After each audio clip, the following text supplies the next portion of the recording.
Hey, hello, Cherie Louise Turner here. I'm the host and producer of Women's Running Stories, and I love a good night's sleep. I know it helps with my recovery, and it helps me to have great energy all day long. And the people at Lagoon know this too, and that is why they make terrific pillows. And they are offering listeners of Women's Running Stories 15% off on your first purchase. Just go to lagoonsleep.com and use the code WRS15 at checkout for 15% off your first purchase. Before you order, you're going to take a short sleep quiz to find out which of their pillows is best for you. I sleep on the Fox, and I love the fact that these pillows come with extra fill so you can add or remove fill as you like, making your pillow customizable. My Lagoon pillow is soft and it's comfortable and it has a nice weight to it. Of course, Lagoon makes their pillows with quality materials so you know they will last. Go on over to lagoonsleep.com and find the pillow that's right for you. That's lagoonsleep.com. Use the promo code WRS15 at checkout for 15% off your first purchase. All right, now on to the episode. You are listening to Women's Running Stories, where exceptional women runners share inspirational stories about their running experiences. I feel like running is really quite empowering because it gives you that opportunity to do things you maybe never thought you would do. You get that sense of your strength and your endurance. You build a community, you become part of a community, you make new friendships. And also, I think for me that it's been a sort of reinvention in some ways, in that it gives you a different identity, in that, you know, I started off running like a lot of people. I didn't really think I was a runner. Then I started to think of myself as a runner. And then I started to compete on the track, and then I started to think of myself as an athlete, not just a runner, an athlete. And I think these things are important because they're kind of giving you a confidence, not just in your running life, but in other situations as well. Okay, well, hello, my name is Katie Holmes. And I'm a 61-year-old runner and sports historian from Nottingham in the UK. Yes, this episode features runner, women's running historian, and blogger Katie Holmes. But before we hear more from Katie, I want to welcome you to Women's Running Stories. I am Cherie Louise Turner. I am the host and producer of this podcast, and I am so happy you are here. I just love Katie's story. I first learned about Katie through her blog, Run Young 50, and, well, I'm going to let her tell you a bit about it. So I started the blog in 2014, and I think there were a couple of reasons, really. One was that, maybe three reasons, but one was that I had turned 50 in 2013, and I was aware that female runners over 50 just weren't really that visible. Nobody was really talking about this. Well, people, their stories weren't really shared a lot. A lot of focus on younger runners, and also more focus on male runners than female runners. And so I decided that I wanted to do a sort of informal research project, and I was going to interview runners over 50, female runners, about their experiences, how they'd got into running. I was interested to know how had they carried, what had kept them running, how had their running changed over time, and also what their experiences of the menopause had been or were, perimenopause, menopause. And that's really why I started it. And also it was because at the time I had some health problems, and I thought I might have to give up running. But actually it turned out that my health problems were really related, I think now, to the perimenopause. And so I was kind of looking for a different outlet related to running as well. So I named it Run Young 50, which was about saying, I guess, that, I wanted something that was going to be about sort of age and running. And I guess I put the young in there because I wanted to say, it wasn't necessarily about aging. It was about what running gives you, which is perhaps that feeling of staying young in some ways. I wouldn't call it that now because I actually think it's important to embrace aging. And because if we don't, we're kind of implying that there is, that youth is better.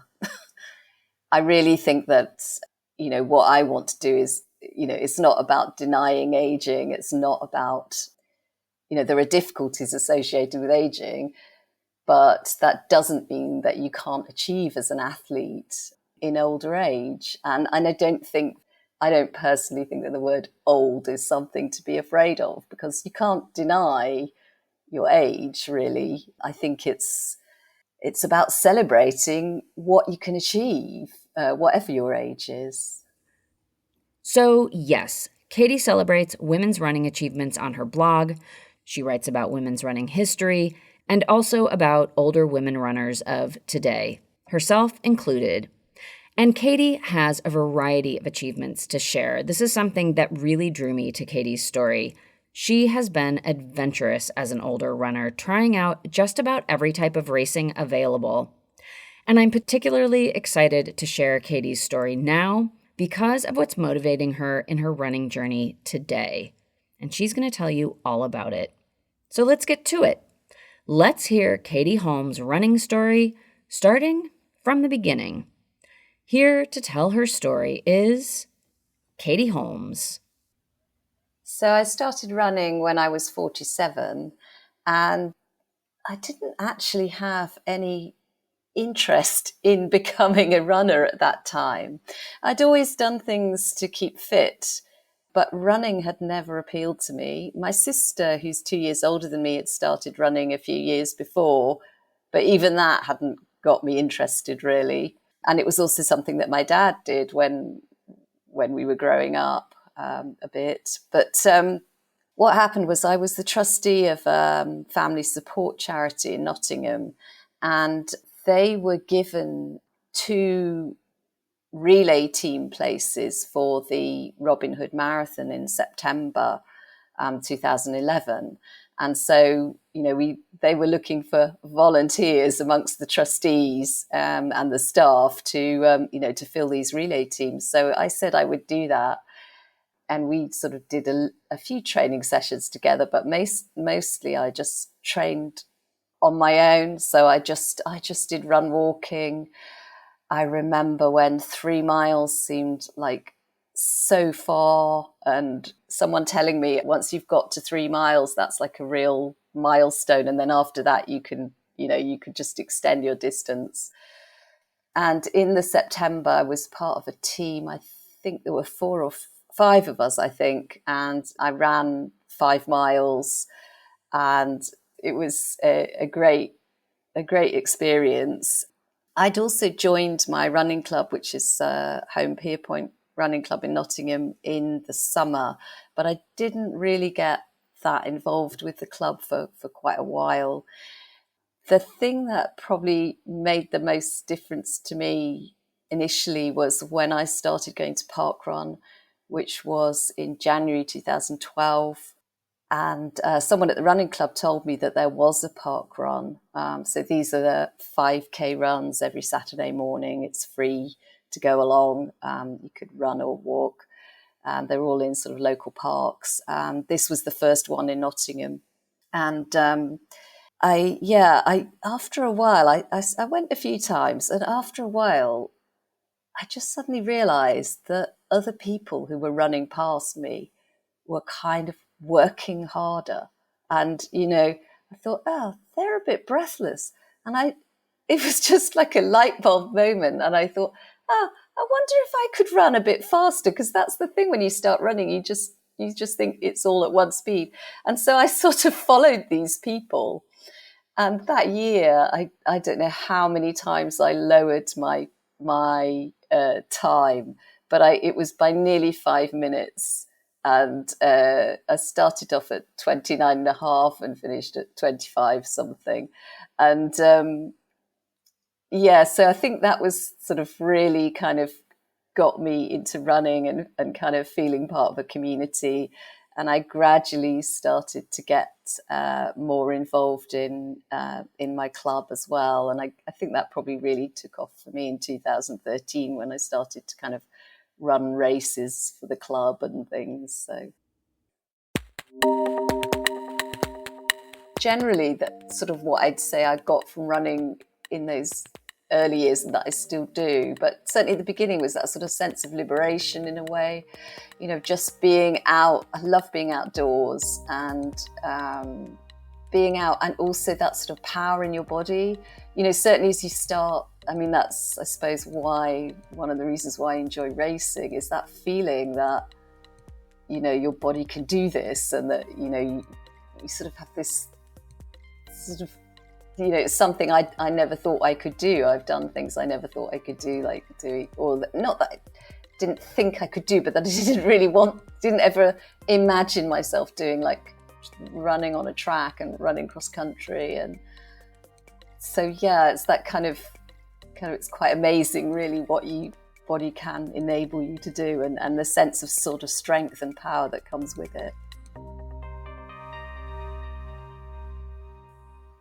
I guess a fundamental thing is that I like racing. One of the things I like about running is the personal challenge. That doesn't have to be racing; it can be other things, but it's often around racing.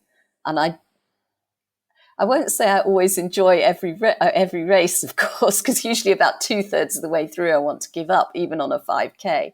But I think I just like that feeling of pushing myself, and I feel very motivated to try and achieve whatever targets that I've set myself. It's setting those targets and achieving them or trying to achieve them, which is really satisfying. So I've done I haven't done masses of trail racing. I've done a bit, but I've done quite a lot of road racing. And I started cross country. My first cross country race for the club was in October 2012. But I didn't really get into it, for about another year or two. But then more recently, I haven't run cross country for quite a while now, but I looked, and I think 2019-20, I did 9 cross country races in that season. So the sort of autumn 2019 until COVID struck in 2020. And I was trying to do every race that the club did. And I just really, I love cross country. And I'm unfortunate in that I wasn't one of these people who was put off it at school, because I never did it at school. And in fact, my friend reminded me that at our school, the boys did cross country, but the girls didn't, which I didn't remember. So that's why I was never put off it. And I just love, I don't mind the mud. I don't mind the cold. I don't mind getting my feet wet. And I like running down hills as fast as I can. So it's like a really good event for me. One thing that's really quite nice is that it's something that you're doing for your club. So, we all, you meet and you sort of beforehand, and that's kind of really kind of like quite a nice feeling that, you're part of a team. And if the men and women are racing separately, you might get to cheer the men on in their race. And at the races that I go to, there's generally quite a range of times. So it's never, I've never got to the point where I felt I'm too slow. And I like the fact that it's kind of varied terrain. So, sometimes some of it might be on tracks. Some of it, quite a lot of it will be over fields. it can be incredibly muddy. And actually, when I got cross-country spikes, that made a huge difference because, you can grip in the mud. So sometimes, you'll be running down a kind of muddy slope, so you've got to think not only about the unevenness of the ground under your feet, but also the fact that you might have like slicks of mud, and you've got to kind of allow for that. Are you going to try and avoid the mud, or are you just going to go through it? You've got to be confident about where you're placing your feet, and not too scared, I guess, as well sometimes. And then sometimes you might come to the bottom of the hill and there'll be like some water or something. There was one race that I did where there was actually a proper ditch, and you basically either had to try and kind of sort of jump over most of it, or you were going to end up in it. I think I managed to avoid ending up in it, but you knew the ditch was there because you could hear the spectators sort of cheering and shouting, because there was quite a crowd gathered there to see people, to see whether people could get through it or not. So, yeah. But most of the races I do aren't actually like that. But sometimes there is the jeopardy of losing your shoe. When I first went to races, I wondered why people were wrapping duct tape, like thick adhesive tape, around their children's shoes. I just didn't understand why. And then, when you've been in a race where the mud is like getting on for a foot deep, and you sort of realise, and you actually see people lose shoes, and you realise why. I've never had to resort to it myself, but you can see why people do actually lose their shoes sometimes. This may not be selling it, I don't know, but I feel if you like a bit of adventure and that sense of being part of a team, it's a great thing to do. And the other, I haven't actually done. I've only done one fell race, and I would like to do more fell racing. So that's more like cross country, but usually longer, more challenging courses in the countryside. And then the other thing is track, and which was also something I mean, we didn't have an athletics track at school. I think we did some running on grass, and I was, it was sprints, and I was useless at it. But my first track race was actually in 2011, when I went to Notts AC and did a 5K. And to be honest, I was so new to running, and I don't really think, I'd only been running about 6 months, and I don't think I completely realised what I was letting myself in for. And I turned up and I thought, oh my goodness, there's a stand. There are going to be people watching me whilst I run round and around this track. And I know I got lapped as well, like by the leader, I think possibly 2 or 3 times. I can't remember, but it didn't put me off that much, because I went back the next year and did a mile race. And then I think I really it was a little while later that I sort of really got into track. My club did a track championships, and I went along and ran. That was in 2017, and I ran 3 races. I did 200 meters, the mile, and the 3,000 meters, because my friend didn't want to be running it on her own as the only woman. So I just decided to do it, having already done the 200 meters and the mile. And I think that was probably a bit of a turning point for me in terms of kind of getting more and more interested in track. And I signed up, so this was also in 2017, and there's a club called Charnwood AC that hosts open meetings at the Paula Radcliffe Athletics track at Loughborough University, which is a great venue. And open meeting means anyone from any club can go, any age. I think the majority of the competitors are usually children, but there are adults as well. And so I turned up, and I was the only member of my club there. because at that point, not that many people were doing track, and there still aren't that many. And I think I did meet someone who was officiating who I knew, which was encouraging. And yeah, I when I realized, what it was going to be like, it was a little bit daunting, because I was basically lining up with children. I think the oldest was, I think I worked out the next oldest competitor was 35 years younger than me. So it was a bit, and I remember beforehand feeling slightly sick at the prospect of running this race. But then I just thought, well, it's going to be over in less than 10 minutes. What's the worst that can happen? Well, obviously I was expecting to be last. And they fired the starting gun. It was as if I was glued to the start line and they all just ran away from me. It was like I could almost see them running, they were just off. And at first I thought, oh, perhaps I can keep up with this girl in front of me who was probably, 10, I don't know. And, but, I couldn't. So I finished, a resounding last. But I was aware that some people were, people were encouraging or clapping. And, I wasn't made to feel like I'd held everybody up or anything like that.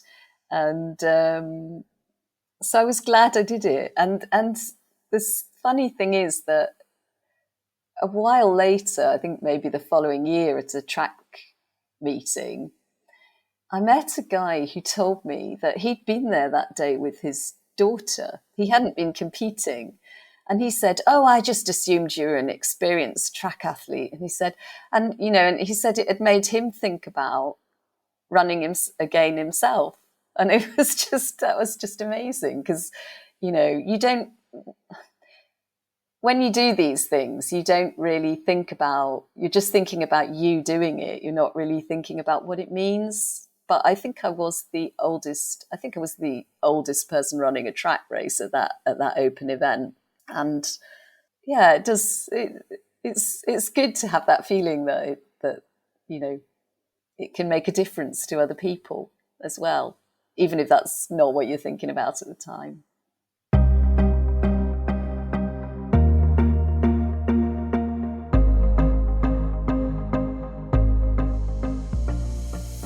I think I probably decided to do a marathon because it seemed like, the progression really, I'd run a lot of half marathons. I'd probably run at least 16 half marathons by the time I did the Yorkshire Marathon in 2016.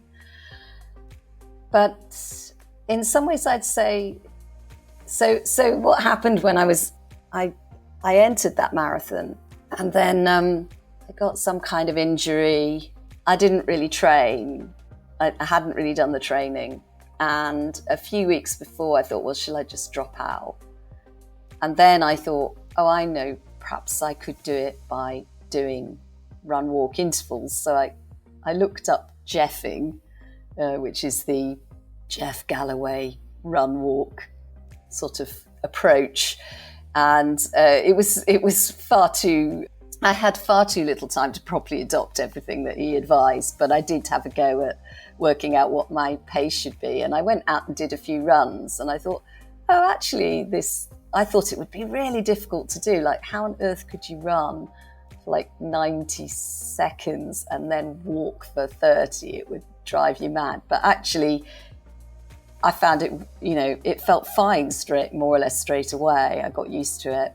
And so I did the whole marathon doing that, 90 seconds running, 30 seconds walking. And my Garmin ran out after about 3 hours. So I can't remember when it ran out, but about 20 miles or something. And I had to count in my head. But it was actually an enjoyable experience, because I didn't feel under I wasn't putting myself under any pressure, and it was just a case of doing it. It was a bit weird towards the end where it got really strung out and you were kind of on your own. And I ended up running with a giant inflatable minion, which was a relay, I think. I don't think it was one person, but I kept overtaking this minion and then it kept overtaking me. So that provided some entertainment in the final stages. And then after that, I entered, or around that time, I entered the ballot for London Marathon and I was unsuccessful. But my club gets places as an England Athletics affiliated club.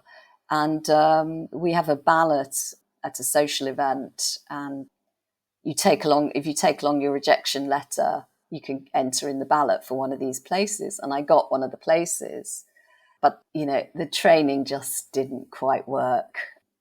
I had 1 or 2 weeks when I missed training because I had a cold or something, and so it kind of unraveled a bit. And I think maybe I didn't quite have the full belief, or I don't know what it is, but it just didn't really work for me. So, I went into that marathon knowing that I wouldn't be running a fast time and that I would do some walking. I have to admit, I did enjoy London, but no, I just thought I only want to do another marathon if I can run it a lot faster. And by which I meant I think really sort of 10-minute mile pace. So, under 4.5 hours would have been sort of a goal I would have set myself. And I think because, it's a long, long time commitment with the training and everything. And so I just kind of parked that really and was doing a lot of other things.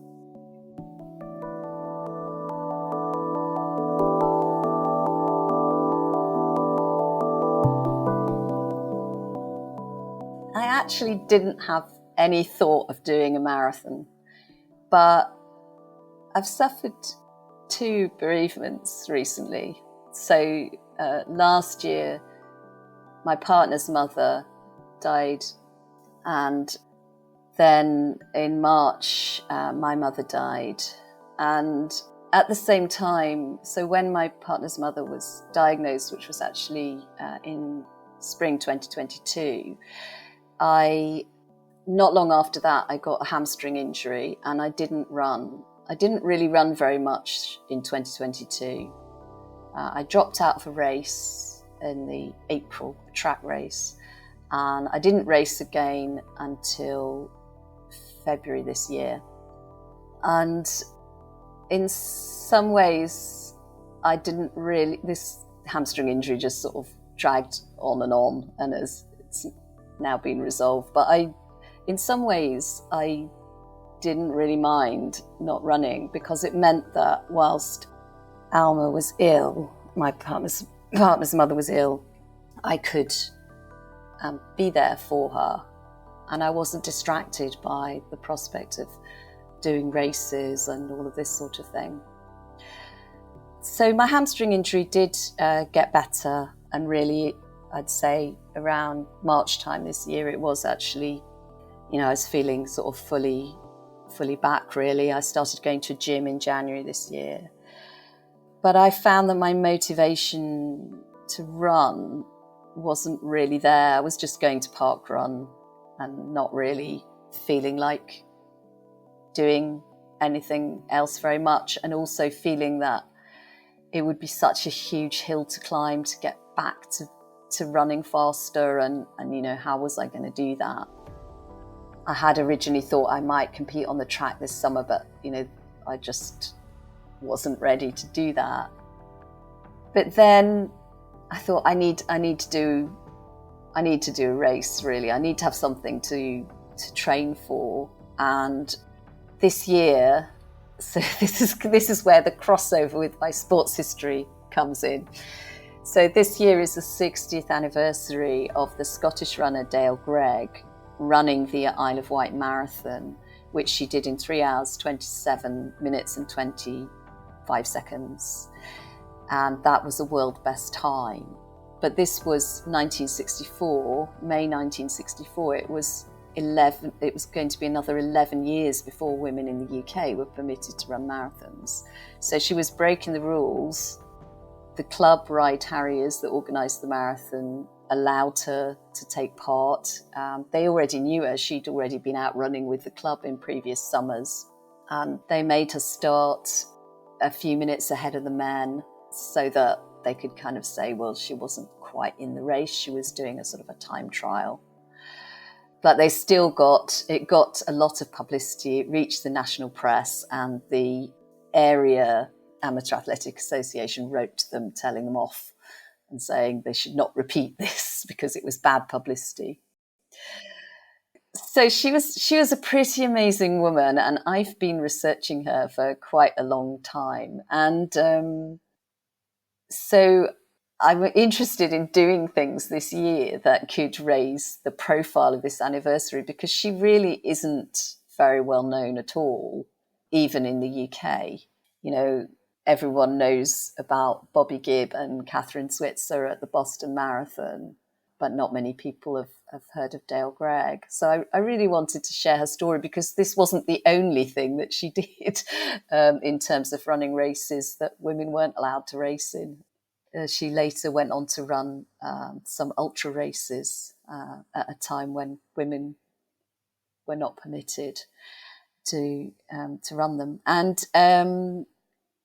so the Isle of Wight Marathon's no longer. It's still held. It's probably the oldest continuously run marathon in the UK, and one of the oldest marathons worldwide. It started in 1957, and it's still held, but it's not held in May anymore. It's held in October. So I just had this mad idea that I thought, it'll be a good idea to go and do this marathon, because I'll be able to, raise the profile of Dale Gregg's run 60 years ago.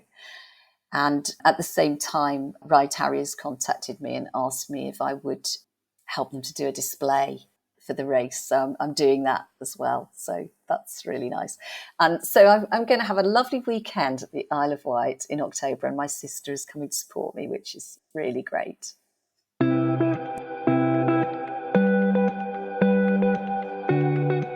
So I got this training log. It's a woman called Sarah Dudgeon who has a business called Art of Your Success. And I really like paper.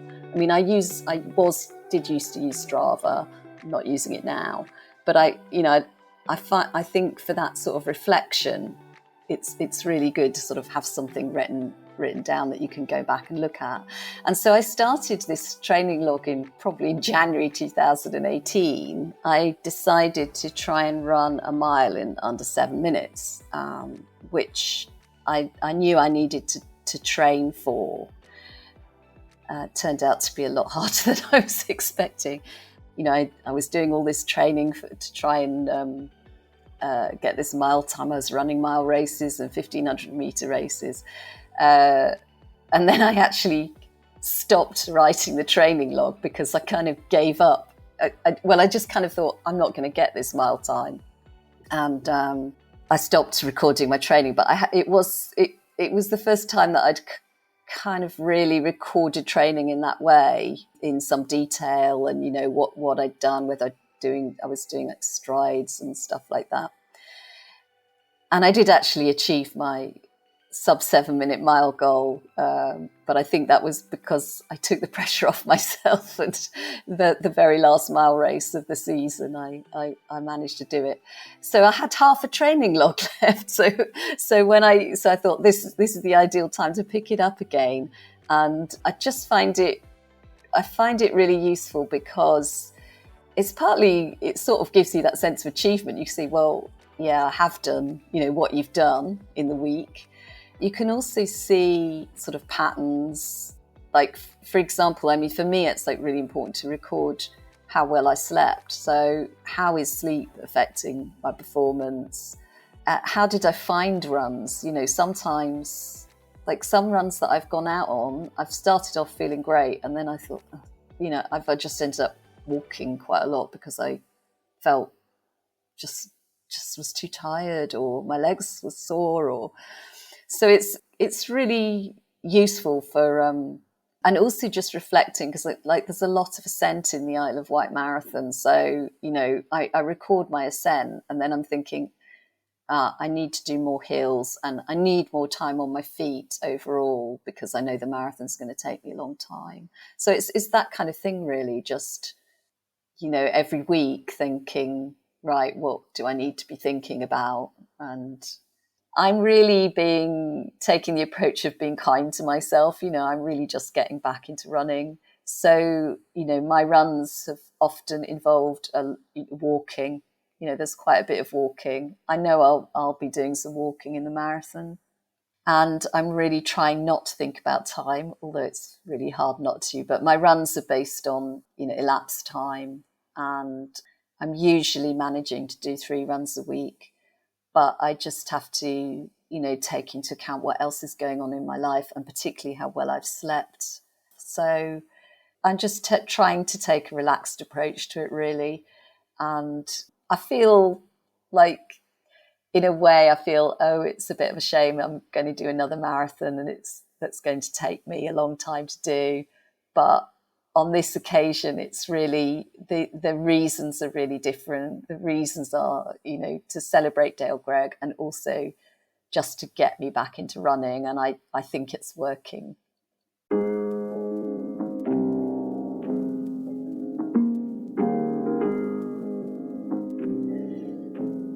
I wasn't a competitor in sports, so I didn't really enjoy sport that much at school.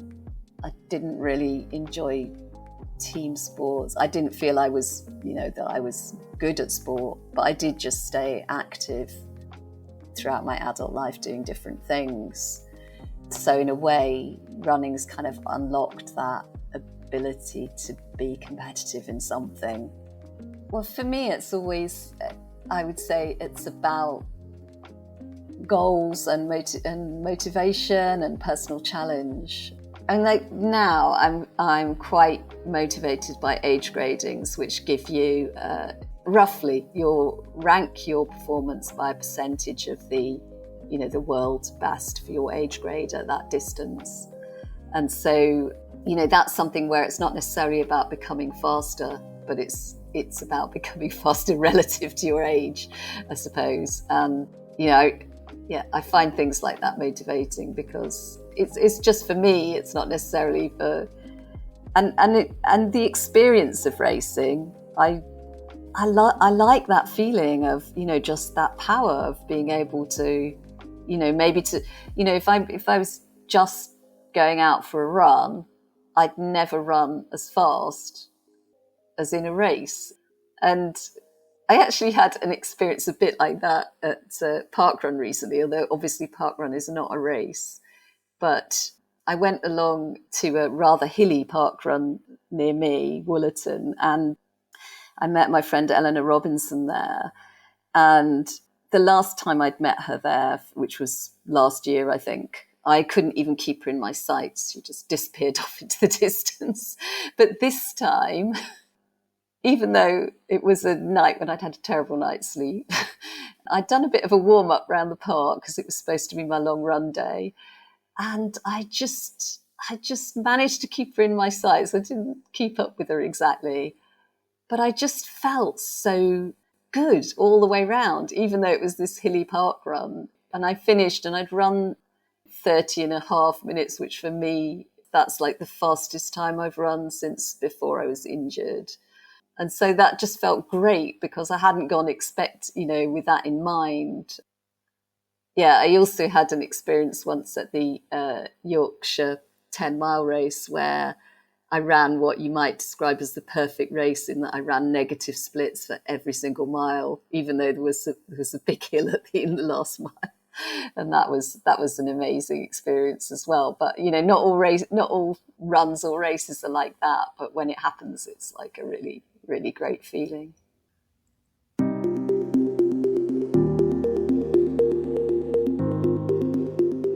that really great feeling we get from a particularly magical run. I can totally relate. And that does bring me to the end of Katie Holmes' running story on the podcast. Thank you, Katie, so much for coming on the podcast and sharing your story, and for all the great work you do in the women's running space, especially for us older women runners, and also for all of the great women's running history that you're highlighting. And I wish you the best of luck at the Isle of Wight Marathon. All right, now please join me in keeping up with Katie, especially at this marathon, which happens on October 6th. And you can also keep up with her writing at Run Young 50. Look to the show notes for links on how to follow Katie on social media and for a link to her blog. Katie also has a newsletter, so please be sure to subscribe. I'll provide a link to how you can do that too. I want to thank you so much for being here. I always appreciate you listening, and I also always appreciate you sharing the show with someone else who you know will like these stories too. Word of mouth is how women's running stories grows, and yeah, I always appreciate the support. That's going to do it for me for this week. I am Cherie Louise Turner. I'm the host and producer of Women's Running Stories. And until next Tuesday, I do wish you healthy, joyful strides forward. Women's Running.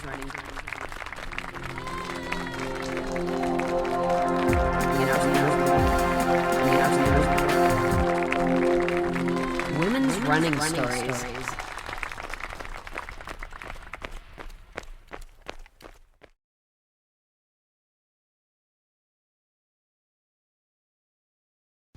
There is no hood like parenthood. When you meet a fellow parent, you just kind of get each other on a whole nother level. Hi, I'm Kanika Chadda Gupta. I'm a former CNN journalist, mom of 3, including twins, and host of That's Total Mom Sense, the podcast. I interview changemakers on their life lessons, legacy, and superpower of intuition, aka their mom sense and dad sense. I've had some pretty amazing parents on my show. Hey, what's up? I'm Kelly Rowland. Hi, this is Chelsea Clinton. It's me, Bobby Brown. Can't wait to share my story. Episodes release every Thursday. Subscribe wherever you listen to podcasts and on YouTube. Join my tribe at that'stotalmomsense.com and follow me on Instagram at Kanika Chadda Gupta. I'm thrilled to be on this journey with you.